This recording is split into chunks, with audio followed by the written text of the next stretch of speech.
هغه ورځ راته چا ویلي ما هم اورېدلي چې ته ګورنل کېږي د خلقو په غوږ کې شیطان چغې وي د شپې په دې غوږونو کې مونږ ته شیطان متیازې کوي ځکه چې کم غوږ د آرامتوب نه سوا بل څه نه اوري نو ټوله شپه ورته په دې غوږ کې شیطان متیازې کوي کمې سترګې چې د ټوله ورځ آرامیتوب ګوري په دې سترګو کې ورته شیطان متیازې کوي کمه خوله چې ټوله ورځ غول خوري او بکواسونه کوي ټوله شپه ورته په دې خوله کې شیطان متیازې نو زمونږ غوږونه سترګې دا د شیطان مترانې دي مونږ اورېدلي چې ته ګورنر کېږي ما ډېره ښه کوي کم بیا راځه سخت کار خو به دې کېږي وینا دغه نه مې وي چې مونږ بیا هېر نه کړي تا خدای کور راغی دا تپوس به ونه کړي چې ته ګورنر شو مولانا صاحب اسلام دپاره به څه دا تپوس چا مولانا صاحب زوی مې دی چې بیا نوکر کې څه ډیپو مې پورا کې څه پرمټ را کې څه پلانه را کې په دې قهر دا قوم اخته ټوله ورځ ورشي د دې وزیرانو په دفتر کې دا خلکو د سپېږمۍ نیولي لکه دا غوایه چې غوا بوونکې دا سپېږمۍ داسې اوچتې کي اسمان ته که نه یا دا ګډه ګډ چې دی ګډه بوونکي د هغې متیازې بوونکي یا سپېږمۍ شو نارې کي داسې بوونکلي متیازو والا خولې نیولي او دې وزیرانو ته په دې دروازو کې شپه ورځ پراته دا مو نه کړی چې کوتک یې راواغستې او ملا مو تړلی چې هلکه دا تاسو د څه خبرې وزیرانې په دې ملک د اسلام تر اوسه ولې نه راځي یو بجلیګر ملا قربانې دی چې شپه ورځ به چوي اخرونه یې جوړ کړي دي او ونډې یې پکې اچولي پیران هم پرې ورخته دي ملیان هم پرې ورخته دي او ته ما ته وایې چې وګیا غویا په ونډه اخته وي د هغه بل څه ته خیال کېږي مونږ خو وږي د سدو نه او صاحب ښه د کلو د بورې او د سړو روټو د چڼې ونډه راته په اخر کې اچولې ده سپېږمۍ مونږ پکې ورمنډلي دي اسلام هغه زمونږ د وطن هغه سودګرې ښځه چا ورته ویل سود مه کوه دوزخ ته به لاړه شي ایمان به نه تېری هغې به ورته ویل ایمان خره وری خو ارمان دا دنیا گئے ایمان خره وری ایمان په بارونو بارونو خبرې د دولت کوه مونږ په دې قهر په اوړي کې مو واسکټ اچولی چې وله څه ورکړي راسې به یا الله دین دنیا ښه کړي بادیره کو یا الله ته واړه جنت د خنزیر په چیله ورکړي دا چې مردار ته واړه مونږ په دې قهر اخته نو دا به ونه وایي چې تا زه تاسو رښتیا پوه شئ چې دی ګورنر کېږي خدای دې ما ته د پاکستان د حکومت بوی ونه ښیي بوی ما ته دې خدای بوی دا قوم او د دې یو وخت کې دې خدای راته وښیي چې د خمیني هغه ورځ راته چا ویلي ما هم اورېدلي چې ته ګورنر کېږي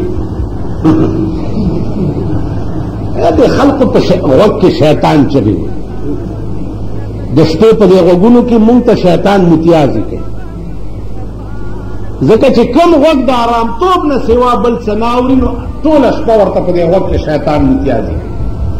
کمې سترګې چې د ټوله ورځ آرامیتوب ګوري په دې سترګو کې ورته شیطان متیازې کوي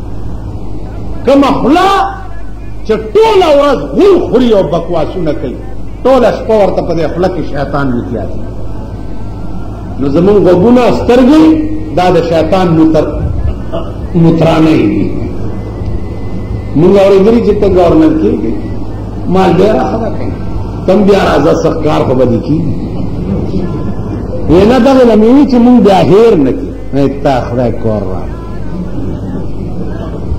دا تپوس به ونه کړي چې ته ګورنر شو مولانا صاحب اسلام دپاره به څه دا تپوس چا مولانا صاحب زوی مې دی چې بیا نوکر کې څه ډیپو مې پورا کې څه پرمټ را کې څه پلانه را کې په دې قهر دا قوم اخته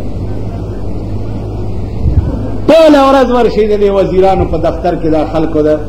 سپېږمۍ نیولي لکه دا غوایه چې غوا بوونکې دا سپېږمۍ داسې اوچتې کي اسمان ته که نه یا دا ګډه ګډ چې دی ګډه بوونکي د هغې متیازې بوونکي یا سپېږمۍ شو نارې کي داسې ابوبکر امتیاز والا خلیم نیولي او د وزیرانو ته په دې دروازو کې شپه او ورځ پراته دي. دا مو نه کړی چې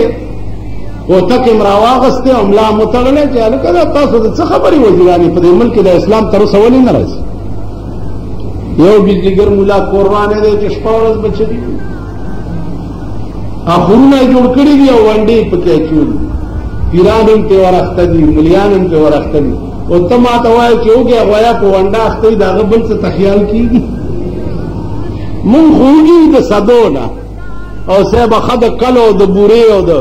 سړو روټو او د چڼې ونډه راته په اخر کې اچولې ده، سپېږمۍ مونږ پکې ورمنډلي دي. اسلام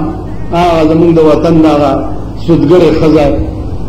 چا ورته ویل سود مه کوه دوزخ ته به لاړه شي، ایمان به نه تېرې. هغې به ورته ویل ایمان خره وری خو ارمان د دنیا گئے، ایمان خره وری. ایمان په بارونو بارونو خبرې د دولت کوه. مونږ په دې قهر په اوړي کې واسکټ اچولی چې وله څه ورکړي داسې به یا الله یا الله دین دنیا ښه کړي. بادیره کو یا الله ته واړه جنت دې خنزیر بچي له ورکړي دا چې مردار شي ته واړه. مونږ په دې قهر اخته یو. نو دا به ونه وایه چې تا اصله تاسو رښتیا پوه شئ دې ګورنر کېږي. خدای دې ما ته د پاکستان د حکومت بوی ونه ښیي، بوی ما ته دې خدای بوی ونه دا قوم او د دې